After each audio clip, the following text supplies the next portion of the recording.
Men's സമയത്ത് കൊഴിഞ്ഞുപോയ മുടിയും നഖവും എന്താണ് ചെയ്യേണ്ടത്? ചിലരുടെ ഒരു സംശയമാണ്.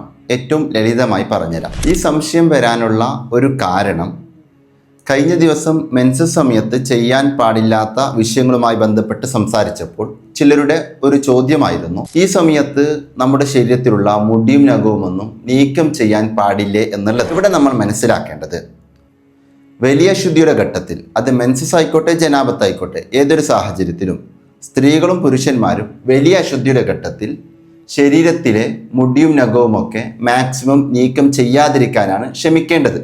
കുളിച്ചു കഴിഞ്ഞതിന് ശേഷമാണ് നീക്കം ചെയ്യേണ്ടത്. ഇനി വളരെ അത്യാവശ്യമുള്ള ഒരു സാഹചര്യം വന്നാൽ നീക്കം ചെയ്യാവുന്നതാണ്. അതേ സമയത്ത് ഈ സമയത്ത് കൊഴിഞ്ഞുപോയ മുടിയും നഖവുമൊക്കെ സാധാരണഗതിയിൽ മുടിയും നഖവുമൊക്കെ എങ്ങനെയാണ് സംസ്കരിക്കുന്നത് അതുപോലെ തന്നെയാണ് സംസ്കരിക്കേണ്ടത്. അതായത് ചെറിയൊരു കുഴി ഉണ്ടാക്കി അതിൽ സംസ്കരിക്കുകയാണ് വേണ്ടത്.